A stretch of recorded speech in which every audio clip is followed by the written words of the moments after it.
একটা বাড়িতে 3 জন মানুষ আটকে আছে, আর তাদের মধ্যে রয়েছে একজন সিরিয়াল কিলার যে এখনো পর্যন্ত 5টা মেয়েকে নৃশংসভাবে খুন করেছে। বাইরে প্রচন্ড বৃষ্টি, ল্যান্ডলাইন কাজ করছে না, আর পালানোর কোনো পথ নেই। কিন্তু আসল ভয়ের জায়গাটা হলো এই 3 জনের মধ্যে কে সেই কিলার। আর এই কথাটা তুমি নিজেও বুঝতে পারবে না, কেননা যতবার তুমি ভাববে এই তো কিলার পেয়ে গেছি, ঠিক ততবারই পুরো ছবি উল্টে যাবে। এমন এক মুভি যার শেষটা মেনে নিতেও কষ্ট হবে তোমার। তো চলো শুরু করি 2021 সালের মালায়ালাম সাইকোলজিক্যাল থ্রিলার মুভি ইরুলের এক্সপ্লেনেশন। মুভি শুরু হয় একটা রোদুজ্জ্বল মিষ্টি সকালে। অ্যালেক্স নামের এক তরুণ লেখক ঘুমের মধ্যে তীব্র একটা দুঃস্বপ্ন দেখে লাফিয়ে ওঠে। অ্যালেক্স পেশায় একজন ক্রাইম থ্রিলার রাইটার যে সারাদিন সিরিয়াল কিলার আর খুনের কেস নিয়ে এতটাই ডুবে থাকে যে এখন সে সব ভয়ানক ঘটনাগুলো তার ঘুমের মধ্যেও তাড়া করে বেড়াচ্ছে। এখন ঘুম থেকে উঠেই ফোন হাতে নিতে অ্যালেক্স দেখে তার গার্লফ্রেন্ড আর্চানা 5 বারের বেশি কল করেছে। তাই সে এক্সারসাইজ করতে করতে বেশ কয়েকবার আর্চানাকে কল ব্যাক করে, কিন্তু প্রতিবারই তার ফোন ব্যস্ত দেখা যায়। আর্চানা আসলে পেশায় একজন অ্যাডভোকেট যার কাজের চাপ এতটাই বেশি যে বেশিরভাগ সময় নিজের ব্যক্তিগত জীবনে সময় দিতেই পারে না। আর এই জিনিসটা অ্যালেক্সকে ভিতরে ভিতরে কুড়ে কুড়ে খাচ্ছে। এর কিছুক্ষণ পর মুভিতে দেখা যায় অ্যালেক্স একটা শপে কেনাকাটা করতে গেছে। সেখানে সেলফে রাখা একটি বই ক্যামেরায় ভেসে ওঠে যেটার নাম ইরুল। আর এই বইটা খোদ অ্যালেক্সেরই লেখা, তার জীবনের প্রথম এবং একমাত্র প্রকাশনা। এখন এই বইটা কিন্তু কোনো কাল্পনিক থ্রিলার নয়, বরং সাম্প্রতিক সময় ঘটে যাওয়া একটা আসল সিরিয়াল কিলিং এর ঘটনার উপরে নির্মাণ করা। কিন্তু সমস্যা হলো এই বই লেখার পর থেকেই অ্যালেক্স মানসিকভাবে এতটাই ভেঙে পড়েছে যে নতুন কোনো লেখায় আর সে মনোনিবেশ করতে পারছে না। তুমি হয়তো ভাবছো একটা বই লিখেই কেন এত ডিস্টার্ব হয়ে গেছে সে, কিন্তু মনে রেখো কাহিনী যত এগোবে ততই বুঝবে এই বইয়ের মাহাত্ম্যটা কি। কিছুক্ষণ পর শপে আর্চানা এসে পৌঁছায়। তাদের দুজনের কথাবার্তার বডি ল্যাঙ্গুয়েজ দেখে বোঝা যায় যে সম্পর্কটা একদম নতুন, এখনো তাদের মধ্যে সেই গভীর কমফোর্ট জোনটা তৈরি হয়নি। এরপর তারা একসাথে কফি শপে গিয়ে বসে, যেখানে অ্যালেক্স আর্চানাকে জানায় যে সে ইদানিং আবারও খারাপ স্বপ্ন দেখছে। এই কথা শুনে আর্চানা জানায় তোমার ক্রাইম থ্রিলার লেখার জন্য এই অবস্থা। এখন অ্যালেক্স চাইছে যে আর্চানার সাথে নিজের ভিতরে জমে থাকা সব কথাগুলো বলতে, কিন্তু হঠাৎ সেই মুহূর্তেই আর্চানার অফিস থেকে বারবার কল আসতে থাকলে অ্যালেক্স রেগে গিয়ে সেখান থেকে চলে যায়। সেদিন রাতে আর্চানা নিজ থেকে অ্যালেক্সকে কল করে সকালের ব্যস্ততার জন্য সরি বলে। অ্যালেক্স তখনও রেগে আছে দেখে আর্চানা প্রস্তাব দেয় সামনের সপ্তাহে সে পুরো ফ্রি, দুজনে মিলে কোথাও তারা ঘুরতে যাবে। অ্যালেক্স বলে আমি আসলে তোমাকে ঠিক এটাই বলতে চাইছিলাম। আর্চনা তখন সত্য দেয় নেটওয়ার্কের বাইরে এমন কোথাও যেতে হবে যেখানে কাজের কোনো চাপ থাকবে না। আর অ্যালেক্স এখানে এমন একটা কথা বলে যেটা পরে গিয়ে অনেক বড় ভূমিকা রাখে। সে বলেই ফেলে যে ফোন সাথে না নিলেই তো হয়, তাহলে দুজন দুজনকে পুরো সময়টা দিতে পারবো। এই একটা কথাই যে পুরো রাতের ভয়াবহতা কিভাবে খুলে দেবে সেটা তখন কেউ বুঝতে পারেনি। দেখতে দেখতে পরের সপ্তাহ চলে আসে। আর্চানা খুব যত্ন করে রেডি হয় অ্যালেক্সের সাথে ঘুরতে যাওয়ার জন্য। একবার মনে হয় ফোনটা নিয়েই যায়, কিন্তু অ্যালেক্সের কথা মনে পড়ায় শেষমেশ ফোনটা বাড়িতেই ফেলে আসে সে। অ্যালেক্স সময় মতো তাকে পিক করে নেয়। তাদের প্ল্যান হলো শহরের বাইরের কোনো একটা ফার্ম হাউসে ঘুরতে যাওয়া। অ্যালেক্স আর্চানাকে বলে সেখানে তার জন্য একটা সারপ্রাইজ অপেক্ষা করছে, কিন্তু সারপ্রাইজটা কি সেটা সে জানায় না। তবে শহর থেকে বের হতে না হতেই আচমকা আকাশ ভেঙে বৃষ্টি নামে, আর সেই প্রচন্ড বৃষ্টির মধ্যে একটা নির্জন রাস্তায় গিয়ে তাদের গাড়িটা পুরোপুরি বন্ধ হয়ে যায়। এখন যেহেতু দুজনের কারোর কাছে ফোন নেই, তাই মেকানিক ডাকার বা কাউকে সাহায্য করার জন্য কল করারও কোনো উপায় নেই। ঠিক তখনই আর্চানার নজর পড়ে একটু দূরে একটা ফার্ম হাউসে পিচপিচ করে আলো জ্বলছে। তারা সিদ্ধান্ত নেয় ওই বাড়িতে গিয়ে সাহায্য চাইবে। কোন রকম একটা ছাতা মাথায় দিয়ে দুজনে মিলে সেই বাড়ির সামনে গিয়ে পৌঁছায়। অ্যালেক্স দরজায় বেশ কয়েকবার নক করে, কিন্তু ভিতর থেকে কোনো সাড়া আসে না। তখন অ্যালেক্স বাড়ির আশেপাশে চাবি খুঁজতে শুরু করে, কেননা তার ধারণা এই ধরনের বাড়ির মালিকরা না থাকলে চাবি কোথাও লুকিয়ে রেখে যায়। কিন্তু চাবি না পেয়ে সে দরজার ফাঁক দিয়ে ভিতরে উঁকি মারার চেষ্টা করে। আর ঠিক সেই মুহূর্তে ভেতর থেকে হুট করে দরজা খুলে সামনে এক লোক বেরিয়ে আসে। অ্যালেক্স এতটাই ভয় পেয়ে যায় যে সে প্রায় হুমড়ি খেয়ে পড়ছিল। নিজেকে কিছুটা সামলে নিয়ে অ্যালেক্স জিজ্ঞেস করে আপনি কে, কিন্তু লোকটা শান্ত গলায় বলে এই প্রশ্ন তো আমার করার কথা, কে আপনারা, কি চান এখানে। আর্চানা পরিস্থিতি সামলে বলে বৃষ্টিতে তাদের গাড়ি খারাপ হয়ে গেছে, তাই তারা একটা ফোন ব্যবহার করতে চাইছে। লোকটা বলে আমি ফোন ব্যবহার করি না। জবে আর্চনা জানায় ল্যান্ডলাইন হলেও চলবে। এরপর লোকটা তাদের ভিতরে ডেকে নেয়, কিন্তু এই পুরো সময়টায় অ্যালেক্সের চেহারা দেখলে বোঝা যায় যে সে কোনো এক অজানা কারণে এই লোকটাকে দেখে বেশ অবাক হয়ে গেছে। তার মনে হচ্ছে যেন এই লোকটাকে সে আগে কোথাও দেখেছে। এবার ভিতরে ঢুকে তারা দেখে ল্যান্ডলাইনও কাজ করছে না। অর্চনা তখন অনুরোধ করে বৃষ্টি থামা পর্যন্ত অন্তত এখানে থাকা যায় কিনা। লোকটা রাজি হয়ে যায়। এরপর সে অর্চনাকে ভেজা কাপড়ে দেখে উপরে গিয়ে কাপড় চেঞ্জ করে আসতে বলে। অর্চনা এবার উপরে গিয়ে আলমারি খুলে দেখতে পায় সেখানে অনেক মেয়েদের ড্রেস। সে নিজের পছন্দের মতো একটা ড্রেস পরে নিচে নেমে আসে। এখন এই জায়গায় একটু ভাবো, একটা নির্জন ফার্ম হাউসে যেখানে একটা লোক একা থাকে সেখানে মেয়েদের একাধিক ড্রেস থাকে কিভাবে? এই প্রশ্নটা কিন্তু মাথায় রেখো, কেন এইটার যে উত্তর আসবে তা তোমাকে থমকে দেবে। নিচে এসে অর্চনা লোকটার কাছে জানতে চাইলে সে বলে তার নাম উন্নি। অর্চনা তখন সরাসরি জিজ্ঞেস করে যে উপরের ঘরে রাখা ওই কাপড়গুলো কার? উন্নি বলে আমার মায়ের, সে অনেকদিন আগে মারা গেছে। অর্চনা জানায় তাহলে এত বড় একটা বাড়িতে আপনি একাই থাকেন? এই প্রশ্নের উত্তর শুনে উন্নির হঠাৎ চেহারা পাল্টে যায়। সে তীক্ষ্ণ গলায় বলে এখানে আপনারা আমার মেহমান আর আমি এই বাড়ির মালিক, তাই প্রশ্ন শুধু আমি করব। উন্নির এই হঠাৎ বদলে যাওয়া ভাবভঙ্গি দেখে অর্চনা একটু চমকে যায়। এরপর উন্নি অ্যালেক্স আর অর্চনাকে এক নজরে দেখে বলে তোমরা বিয়ে করনি তাই না? অর্চনা অবাক হয়ে বলে আপনি কিভাবে জানলেন? উনি জানায় আমার অবজারভেশন বলছে তোমাদের সম্পর্ক বেশি দিন হয়নি আর তোমরা এখনো যথেষ্ট ক্লোজও হওনি। অর্চনা মুচকি হেসে বলে মাত্র 3 মাস হয়েছে। চিন্তা করো, এই লোকটার অবজারভেশন পাওয়ার দেখে আমার নিজেরই গা একটু ছমছম করে উঠেছে, কেননা একজন অপরিচিত মানুষ এত অল্প সময়ে দুজনের সম্পর্ক বয়স সব আন্দাজ করে ফেলছে। এরপর উনি তাদের পেশা জানতে চাইলে অর্চনা জানায় সে একজন উকিল। এই কথা শুনে উনি বেশ তাচ্ছিল্যের সুরে বলে উকিল, তার মানে মিথ্যাকে সত্য বানানোই তোমার কাজ। কিন্তু অর্চনা ঠান্ডা মাথায় জবাব দেয় যে প্রত্যেকটা মিথ্যার মধ্যে কিছু সত্য লুকিয়ে থাকে, আমি শুধু সেটাই বের করার চেষ্টা করি। এই ডায়লগটাকে মনে রেখো, কেননা এই পুরো মুভি জুড়েই এই সত্য আর মিথ্যা নিয়ে খেলা চলতে থাকবে। এবার উনি অ্যালেক্সের দিকে তাকিয়ে তার পরিচয় জানতে চায়। অ্যালেক্স বলে আমি একজন রাইটার আর পাশাপাশি আমার একটা বিজনেসও আছে। উনি তাকে জিজ্ঞেস করে তোমার বইয়ের নাম কি? অ্যালেক্স উত্তরে বলে ইরুল। এই নামটা শুনে উন্নির চেহারাটাই বদলে যায়। সে উত্তেজিত হয়ে সেলস থেকে সেই বইটা বের করে দেখিয়ে বলে ইরুল, এটা তো আমি পড়েছি। অ্যালেক্স একটু আশা নিয়ে জিজ্ঞেস করে কেমন লেগেছে? তবে উন্নি সরাসরি জানায় আমার কাছে খুব একটা ভালো লাগেনি, তোমার বইতে অনেক কিছুই মিসিং। এখন নিজের লেখা বইয়ের এমন সমালোচনা শুনে অ্যালেক্সের মুখটা কালো হয়ে যায়। সে বলে আমার বই কোনো কাল্পনিক থ্রিলার না, এটা সত্য ঘটে যাওয়া কিছু খুনের উপরে লেখা। এখানে দেখানো হয় সম্প্রতি শহরে একটা ভয়ানক সিরিয়াল কিলার 5 জন মেয়েকে অত্যন্ত নৃশংসভাবে টর্চার করে হত্যা করেছে। আর অ্যালেক্স সেই কেসগুলোর পোস্টমর্টম রিপোর্ট, ঘটনার বিশ্লেষণ সবকিছু খুঁটিয়ে খুঁটিয়ে বইটাতে লিখেছে। এসব শুনে উন্নি বলে কিন্তু তোমার বইতে ওই কিলারের মোটিভটা ভালো করে প্রকাশ পায়নি। অ্যালেক্স জানায় হতে পারে কিলার মেয়েদের খুন করে মানসিক আনন্দ পেত, অথবা তার মেয়েদের প্রতি গভীর কোনো ঘৃণা ছিল, কেননা খুন করার পর কিলার প্রত্যেকটা ভিকটিমের মাথার চুল কেটে ফেলতো। এই কথাটা মাথায় রেখো, কেননা এই ডিটেলসটা খুব ইম্পর্টেন্ট। উনি তখন একটু হেসে বলে হতে পারে, তবে সে কেন মেয়েদের ঘৃণা করত সেটাও তো তোমার বইতে নেই। আমি পেপারে পড়েছি এই খুনগুলোর সম্পর্কে, আমার মনে হয়েছে খুনি প্রতিশোধ নয় বরং কৌতূহলের বশে খুনগুলো করছে। অ্যালেক্স ভ্রু কুচকিয়ে জিজ্ঞেস করে যে কেমন কৌতূহল? উত্তরে উনি শান্ত গলায় বলে নারীদের শরীরের প্রতি কৌতূহল। এই কথাটা শুনে পুরো ঘরের আবহাওয়াটাই যেন বদলে যায়। এরপর অ্যালেক্স অর্চনার উন্নির মধ্যে সেই কিলারের মোটিভ নিয়ে গভীর আলোচনা শুরু হয়। এক পর্যায়ে অর্চনা বলে যে এমনটা করেছে সে অবশ্যই পাগল। উন্নি তখন একটা কথা বলে যেটা শুনে অর্চনা একদম চুপ হয়ে যায়। সে বলে 5টা খুন করার পরেও পুলিশের হাতে ধরা পড়েনি, একজন পাগলকে এটা করতে পারে? এই লাইনটার ওজনও একবার অনুভব করো, কেননা একজন সাধারণ গৃহকর্তা কিভাবে একটা সিরিয়াল কিলারের মানসিক সক্ষমতা নিয়ে এত কনফিডেন্টলি কথা বলছে। এটা কিন্তু বেশ শক্ত প্রশ্ন।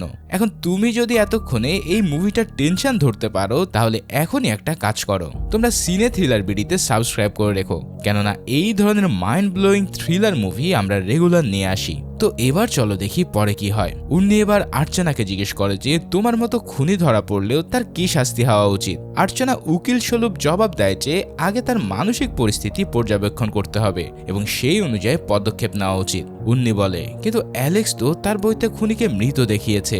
তারপর সে একটা তুলনা দেয় যেটা শুনে গায়ে কাটা দেয়। সে বলে ক্যান্সার হলে রোগীকে মেরে ফেলা উচিত নাকি রোগকে। অ্যালেক্স বলে ক্যান্সারের আক্রান্ত অংশটুকু কেটে ফেলে দেওয়া উচিত, আর ওই খুনি সমাজে ক্যান্সারের চেয়েও কম কিছু নয়। উন্নি তখন একটু হেসে বলে, তুমি শুধু কল্পনা করে বই লিখেছ, যদি অনুভব করে লিখতে তাহলে তোমার বইয়ে পড়ে আনন্দ পাওয়া যেত। আর্চনা প্রায় চমকে উঠে বলে, আপনি কি বলতে চাইছেন? অ্যালেক্সকে ক্রাইম থ্রিলার লিখতে হলে নিজেকে খুন করতে হবে? উন্নি নির্বাক চেহারায় বলে, হ্যাঁ, তাহলেই সে একজন সিরিয়াল কিলারের মানসিক পরিস্থিতি সম্পর্কে বুঝতে পারবে। ঠিক এই টান টান উত্তেজনার মুহূর্তে হঠাৎ পুরো বাড়ির ইলেকট্রিসিটি চলে যায়। চারিদিকে ঘুটঘুটে অন্ধকার। উন্নি তখন ঘর ভর্তি মোমবাতি জ্বালাতে শুরু করে। আর্চনা জিজ্ঞেস করে যে এত মোমবাতি কেন? উন্নির উত্তর, আমার অন্ধকার ভয় লাগে। অ্যালেক্স জিজ্ঞেস করে মেন সুইচ কোথায়, কিন্তু উন্নি অদ্ভুত একটা উত্তর দিয়ে বলে, আমি জানি না, এমনকি কিচেন কোথাও সেটাও আমি জানি না। আসলে বাড়ির সব কাজ এই বাড়ির কাজের লোকই দেখে। অ্যালেক্স আর আর্চনা একটু অবাকই হয়ে যায়, কেন নিজের বাড়ির মেন সুইচ না জানাটা স্বাভাবিক কিছু না। তবুও অ্যালেক্স জিজ্ঞেস করে, টর্চ আছে? মেন সুইচটা দেখতে যেতাম। উন্নি টর্চ বের করে দিলে অ্যালেক্স আর উন্নি দুজনে মিলে বেসমেন্টে যায়, আর এদিকে আর্চনা একা উপরে বসে থাকে। এবার যেটা ঘটে সেটাই এই মুভির প্রথম ধাক্কা। বেসমেন্টের সিঁড়িতে কিছুটা নামতেই উন্নি হঠাৎ অ্যালেক্সকে জোরে ধাক্কা দিয়ে ফেলে। অ্যালেক্সের হাত থেকে টর্চ ছিটকে নিচে পড়ে যায়, আর আবছা আলোয় অ্যালেক্সের চোখের সামনে যা পড়ে তা দেখে তার রক্ত হিম হয়ে যায়, কেননা সামনে ঝুলে আছে একটা মেয়ের লাশ। অ্যালেক্স এই দৃশ্য দেখে প্রচন্ড ঘাবড়ে যায়, আর ঠিক এখানেই সিন কাট হয়। কিছুক্ষণ পর পুরো বাড়িতে একেবারে আলো জ্বলে ওঠে, আবার সাথে সাথে নিভে যায়। আর্চনা কি হচ্ছে বুঝে ওঠার আগে বেসমেন্টের দিক থেকে গুলির আওয়াজ ভেসে আসে। আর্চনা ভয়ে কাঁপতে কাঁপতে একটা হাতে মোমবাতি নিয়ে অ্যালেক্সকে ডাকতে বেসমেন্টে যেতে শুরু করে। এবার বেসমেন্টের দরজার কাছে পৌঁছে সে দেখে যে উন্নিকে অজ্ঞান করে অ্যালেক্স টেনে উপরে নিয়ে আসছে। উপরে উঠেই অ্যালেক্স পাগলের মতন ঘরের এখানে ওখানে কিছু একটা খুঁজতে থাকে। এরপর একটা জায়গা থেকে দড়ি বের করে সে প্রথমে উন্নির হাত পা শক্ত করে বেঁধে দেয়। আর্চনা বারবার প্রশ্ন করতে থাকে যে অ্যালেক্স কি হয়েছে, কিন্তু অ্যালেক্স ঘরের কোনায় জড়সড় হয়ে বসে কাঁপা গলায় বলে, আমি নিচে একজন মৃত মেয়েকে দেখেছি। মেয়েটাকে ঝুলিয়ে রাখা হয়েছে আর তার পুরো শরীরে আঘাতের চিহ্ন। এছাড়াও সবচেয়ে বড় কথা হলো এই মেয়ের মাথায় একটা চুলও নেই। এই কথা শোনা মাত্রই অ্যালেক্সের পুরো চেহারাটা ভয়ে বিবর্ণ হয়ে যায়। সে বলে ফেলে, এই উন্নি হচ্ছে আমার বইয়ের সেই সাইকো কিলার। এই লোকই 5টা মেয়েকে খুন করেছে, আর এখন তার 6 নম্বর ভিকটিম নিচে বাঁধা। সব শুনে আর্চনা কান্নায় ভেঙে পড়ে। সে বলে, এক্ষুনি আমরা পুলিশকে কল করি। অ্যালেক্সের গলা শুকিয়ে যায়। সে বলে, কিভাবে করবে, ফোনই তো আনিনি আমরা। আর্চনা তখন বলে, তাহলে চলো আমরা এখান থেকে পালিয়ে যাই। কিন্তু অ্যালেক্স কোনো কথা না বলে উন্নির সামনে একটা চেয়ার টেনে বসে পড়ে, যেন সে কিছু একটা ভাবছে। আর্চনা তখন নিজে একটা টর্চ হাতে নিয়ে বেসমেন্টের দিকে যেতে শুরু করে। অ্যালেক্স তাকে থামিয়ে বলে, তুমি কোথায় যাচ্ছ? তুমি বেসমেন্টের দৃশ্য সহ্য করতে পারবে না। ঠিক তখনই উন্নির জ্ঞান ফিরে আসে, আর এখান থেকেই এই মুভি এমন এক জায়গায় মোড় নেয় যার জন্য কেউ প্রস্তুত না। উন্নি চোখ খুলে কাঁদতে কাঁদতে বলে, স্যার আমাকে মারবেন না প্লিজ, আমি কাউকে কিচ্ছু বলবো না। আর্চনা ভ্রু কুঁচকে জিজ্ঞেস করে যে কি বলবে না তুমি? উন্নি তখন কাপা গলায় বলে, দিদি, অ্যালেক্সা নিচে একজনকে খুন করেছে। এছাড়াও সে ওই 5 জন মেয়েকেও খুন করে নিজের বইয়ে লিখেছে নিজের মতো করে। ভাইরে ভাই, এই মুহূর্তে আমি নিজেও একবার থমকে গেছি। কেন এতক্ষণ তুমি ভাবছিলে উন্নি হয়তো কিলার, আর হঠাৎ করে পুরো টেবিলটা উল্টে গেছে। এখন উন্নি বলছে অ্যালেক্সে নাকি আসল কিলার। অ্যালেক্স রেগে গিয়ে উন্নিকে ঘুষি মেরে বলে, এসব উল্টাপাল্টা কথা বলা বন্ধ কর, তুই এই কেস থেকে বাঁচতে পারবি না। আর্চনা চিৎকার করে বলে, অ্যালেক্স এক্ষুনি পুলিশকে ডাকো প্লিজ। তখন অ্যালেক্স জানায়, ল্যান্ডলাইন তো নষ্ট। কিন্তু উন্নি এবার আর একটা বোম ফাটায়। সে বলে, নষ্ট না, আমি তার তারটা খুলে রেখেছিলাম, আপনি গিয়ে লাগিয়ে পুলিশকে কল করুন। আর্চনা দ্রুত ল্যান্ডলাইনের তার লাগিয়ে পুলিশকে কল করতে যায়, কিন্তু অ্যালেক্স এখানে তাকে থামিয়ে দেয়। আর্চনা অবিশ্বাসের চোখে তাকিয়ে বলে, তুমি কেন আমাকে কল করতে দিচ্ছ না? পাশ থেকে উন্নি বলে, স্যার কল করতে নিষেধ করেছে, কারণ কল করলে সে নিজেই ফেসে যাবে। আর্চনা আবারও ফোনের দিকে হাত বাড়ায়, কিন্তু এবার অ্যালেক্স সোজা ল্যান্ডলাইনের তারটায় ছিঁড়ে ফেলে। এই মুহূর্তে আর্চনা অ্যালেক্সকে ভয় পেতে শুরু করে। অ্যালেক্স তাকে একটা চেয়ারে বসিয়ে বলে, তুমি পুলিশকে কল করো না, পুলিশ আসলে আমি ফেসে যাব। আর্চনা কাঁপা গলায় বলে, তুমি কেন এমন বলছো? আর তখন অ্যালেক্স এমন একটা কথা বলে যেটা শুনে আর্চনার মাথায় আকাশ ভেঙে পড়ে। অ্যালেক্স তখন বলে যে, কারণ এই বাড়িটা আমার নিজের। এই এক কথা পুরো পরিস্থিতিকে ওলটপালট করে দেয়। অ্যালেক্স বলে, আমি তোমাকে এই বাড়িটা দেখিয়েই সারপ্রাইজ দিতে চেয়েছিলাম, এমনকি উপরের ড্রেসগুলো আমি তোমার জন্য এনেছি। তার মানে ওই ড্রেসগুলো কোনো মৃত মায়ের না, অ্যালেক্স নিজেই কিনে রেখেছিল। আর্চনা তখন জিজ্ঞেস করে, যদি এটা তোমার বাড়ি হয় তাহলে এই লোকটাকে? উন্নি কাঁদতে কাঁদতে বলে, আমি স্রেফ একজন চোর, এখানে আমি এসেছিলাম চুরি করতে, আর এই কারণে আমি এখানে ফেসে গেছি, আমাকে প্লিজ ছেড়ে দিন, আমি চলে যাব। বুঝতে পারছো, তুমি হলে এখানে কাকে বিশ্বাস করতে, অ্যালেক্সকে নাকি উন্নিকে?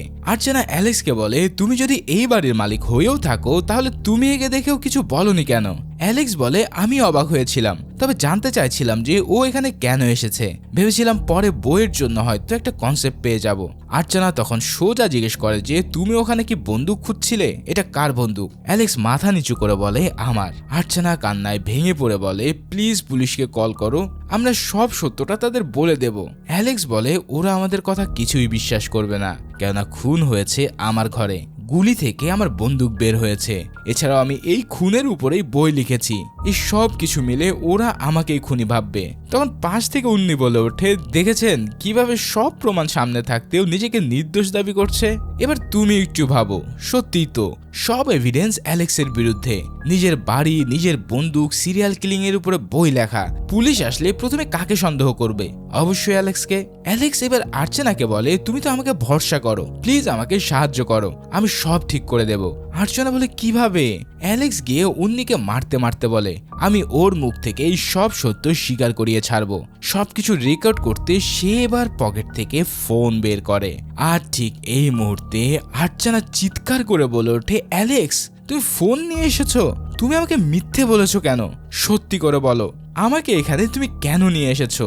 পাশ থেকে উন্নি তেলে আগুন দিয়ে বলে, স্যার কি বলবে, উনি আপনাকে ফোন আনতে নিষেধ করেছে যাতে আপনার লোকেশন সম্পর্কে কেউ জানতে না পারে, আর এরপরে আপনাকেও কেটে উনি কুচি কুচি করবে। ধরতে পারছো ব্যাপারটা?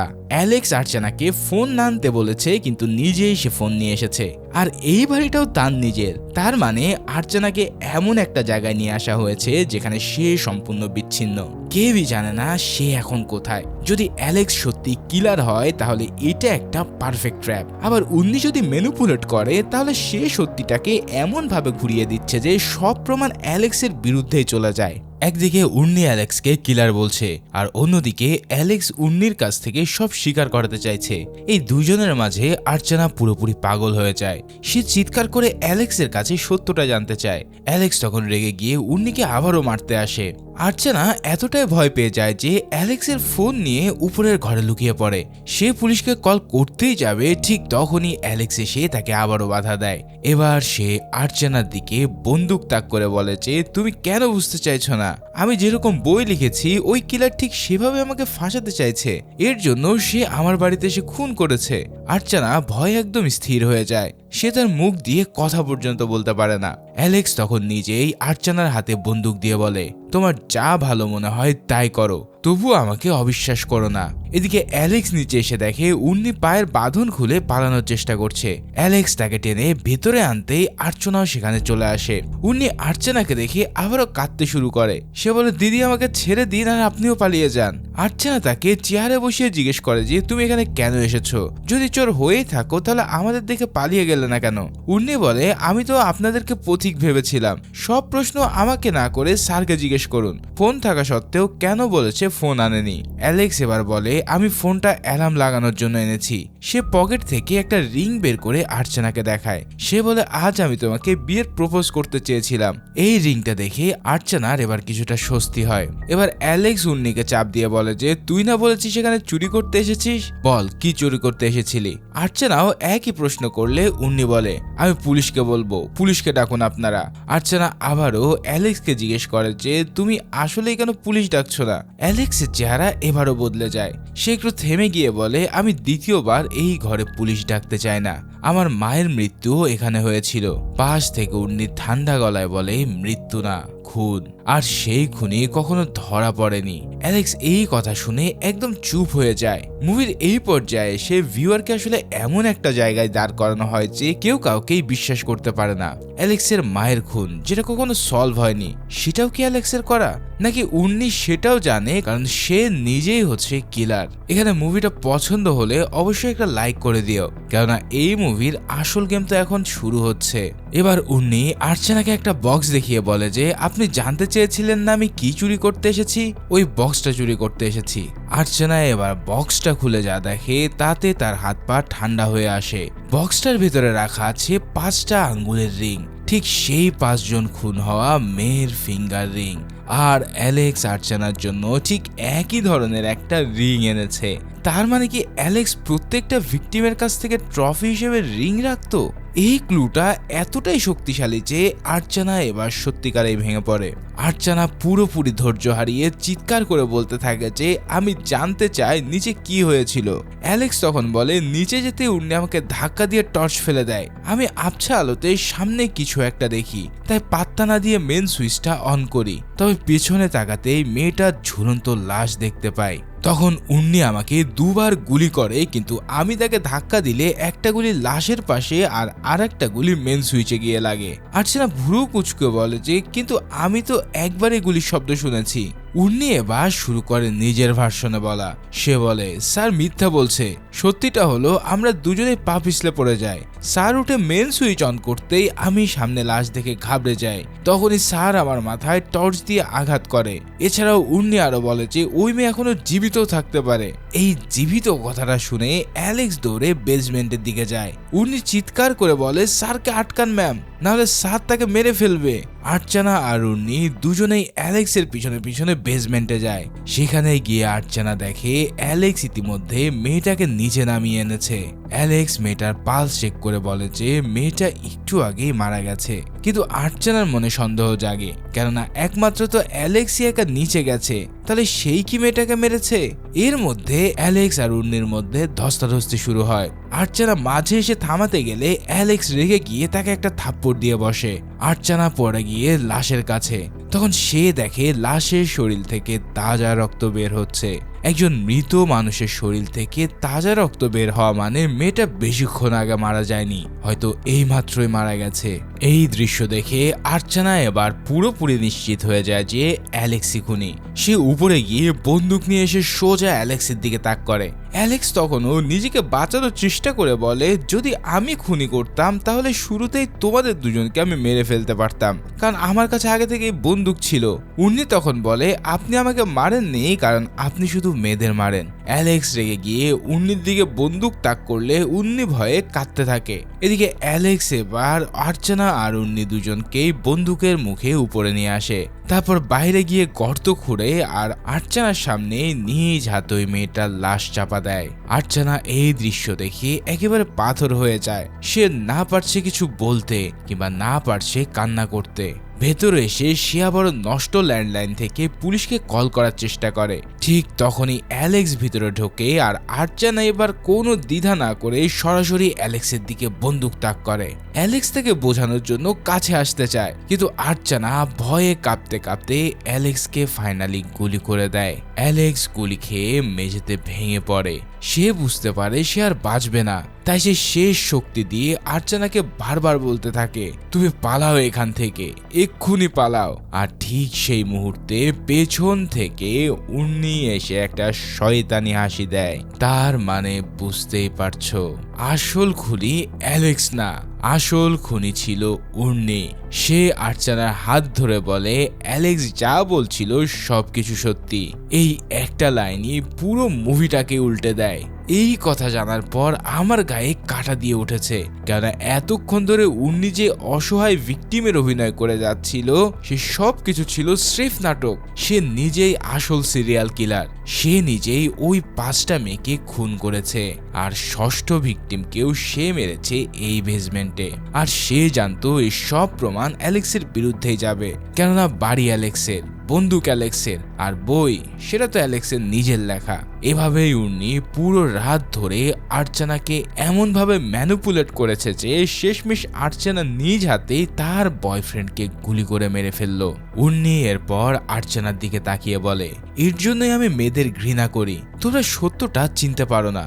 যে তোমাকে সত্যি ভালোবাসে তাকে তুমি নিজ হাতে মারলে। আর্চানা এই কথা শুনে কান্নায় পুরোপুরি ভেঙে পড়ে, কেননা সে এখন বুঝতে পারছে যে সে কি ভয়ানক ভুল করে ফেলেছে। আর ঠিক এর পরপরই আবার দুটো গুলির শব্দ শোনা যায়। পরবর্তী দৃশ্যে টিভির ব্রেকিং নিউজ দেখানো হয়। অ্যালেক্স নামের এক ব্যক্তির ফার্ম হাউস থেকে 3 জনের লাশ উদ্ধার করেছে পুলিশ। একজন পুরুষ অ্যালেক্স আর বাকি 2 জন মহিলা, যাদের মধ্যে একজনের নাম ছিল আর্চানা আর আরেকজনের নাম ছিল ভানি। পুলিশ এখনো পর্যন্ত খুনিকে গ্রেফতার করতে পারেনি, তবে তাদের ধারণা এটা কোনো সাইকো কিলারের কাজ। তার মানে উর্নি আসল কিলার, যে 3টা খুন করে আবারও পুলিশকে ফাঁকি দিয়ে পালিয়ে গেল। আর ঠিক এভাবেই এই অসাধারণ সাইকো থ্রিলার মুভিটা এখানেই শেষ হয়।